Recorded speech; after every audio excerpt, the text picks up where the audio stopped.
अस्सलामु अलैकुम वरहमतुल्लाहि वबरकातुहू। नाज़रीन और सामाईन, उम्मीद है ईमान और सेहत की बेहतरीन हालत में होंगे इंशाल्लाह आमीन। मैं हूँ कारिया मरियम और आज मैं आपके लिए एक इतनी खूबसूरत दुआ लेके आई हूँ जो तकरीबन हर इंसान हर रोज़ मांगता है और हर इंसान को इन चीज़ों की ज़रूरत है। वो अपने गुनाहों से माफ़ी भी चाहता है, वो दुनिया में रहते हुए अच्छा घर भी चाहता है और रोज़ी भी चाहता है। तो क्यों ना मैं आज आपको एक ऐसी खूबसूरत दुआ सिखाऊं जो हमारे नबी करीम सल्लल्लाहु अलैहि वसल्लम ने हमें बताई है। हम अपने अल्फाज में जो दुआएं मांगते हैं उनमें वो असर नहीं होता, वो इतनी कबूलियत का शर्फ हासिल नहीं करती, लेकिन अगर हम वो दुआएं मांगेंगे जो हमारे नबी करीम सल्लल्लाहु अलैहि वसल्लम ने मांगी, हमें सिखाई, तो उनकी कबूलियत के कबूल होने में बहुत ज़्यादा चांसेस होते हैं। तो आइए इस दुआ को सीखते हैं। हज़रत अबू मूसा अशरी से रवायत है कि मैं रसूलुल्लाह सल्लल्लाहु अलैहि वसल्लम के पास वुज़ू का पानी लेकर आया। आप सल्लल्लाहु अलैहि वसल्लम ने वुज़ू किया। मैंने सुना आप सल्लल्लाहु अलैहि वसल्लम ये दुआ पढ़ रहे थे, अल्लाहुम्मा अग़फ़िरली, अल्लाहुम्मा अग़फ़िरली, अल्लाहुम्मा अग़फ़िरली ज़ंबी, अल्लाहुम्मा अग़फ़िरली ज़ंबी ववस्सिअली फ़ी दारी, ववस्सिअली फ़ी दारी, ववस्सिअली फ़ी दारी, वबारिक ली फ़ी रिज़्क़ी, वबारिक ली फ़ी रिज़्क़ी, वबारिक ली फ़ी रिज़्क़ी। अब हम इस दुआ के तर्जमे को भी पढ़ते हैं और इस दुआ का मतलब भी समझते हैं, ताकि हमें ये बात बिल्कुल क्लियर हो जाए कि इस दुआ का मतलब क्या है। और जब हम दुआ को मांगे तो सारी कंडीशन हमारे माइंड में आ रही हो, तो फिर हम दुआ को बड़े खलूस से मांगते हैं। अल्लाहुम्मा अग़फ़िरली ज़ंबी, ए अल्लाह मेरे गुनाह माफ़ कर दे। ये तो पता ही कि हम दिन में जब गुनाह करते हैं तो गुनाहों को माफ़ कौन करता है? यकीनन अल्लाह ताला माफ़ करते हैं। तो हम जब भी वज़ू करके ये दुआ पढ़ेंगे तो हम ये दुआ अल्लाह ताला से मांगेंगे कि अल्लाह मेरे गुनाह माफ़ कर दे।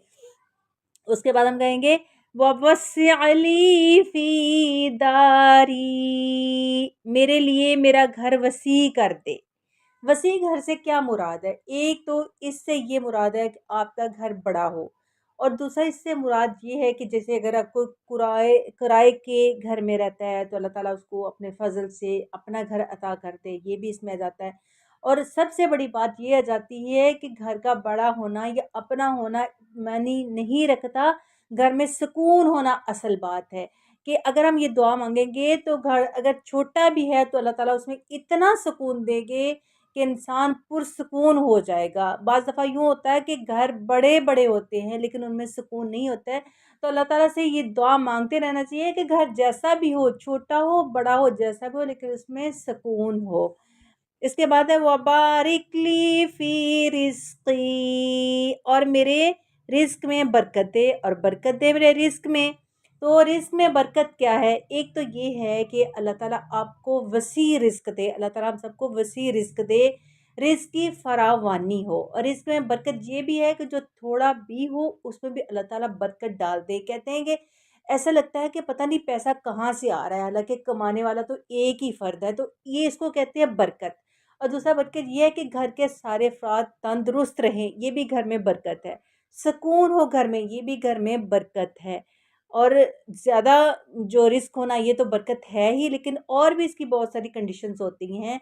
और रिस्क सिर्फ ये नहीं होता कि जो मालो दौलत रिस्क है, अच्छी औलाद भी रिस्क है, अच्छी सेहत भी रिस्क है, अच्छी फर्माबरदार नेक बीवी भी रिस्क है। तो अल्लाह ताला से अगर ये दुआ मांगेंगे कि मेरे रिस्क में बरकत डाल, तो इसमें सारी चीज़ें आ जाएंगी, रिस्क भी ज़्यादा होगा, रिस्क में बरकत भी होगी। और अगर कोई इंसान है उसके घर में अगर कोई बीमारी ही नहीं ख़त्म होती, तो ये भी तो बरकत ना हुई ना। रिस्क में बरकत ये भी है कि अल्लाह ताला ने आपको जो रिस्क दिया हुआ है उसमें आप बिल्कुल महफूज हैं, کسی بھی آپ کی کسی طرف کسی الٹے طرف آپ کے پیسے نہیں لگتے، آپ کے پیسے ضائع نہیں ہوتے، آپ کے پیسے بالکل صحیح طریقے پہ لگ رہے ہیں، صحیح جگہ پہ لگ رہے ہیں، تو یہ بھی اللہ تعالیٰ کی طرف سے ایک برکت ہے۔ تو ہمیں وضو کرنے کے بعد یہ دعا ضرور مانگنی چاہیے، ضرور مانگنی چاہیے، تو انشاءاللہ ایک تو ہمارے گناہ بھی معاف ہوں گے، اللہ تعالیٰ اپنے فضل و کرم سے اپنے وسیع گھر سے بھی نوازیں گے جس میں سکون ہوگا، اور رزق میں بھی برکت دیں گے۔ امید ہے آپ کو یہ دعا بہت اچھی لگی ہوگی، تو اس کو یاد کر لیجئے اور اپنی روٹین کا حصہ بنا لیجئے۔ تو مجھے دعا میں یاد رکھیے۔ السلام علیکم ورحمۃ اللہ وبرکاتہ۔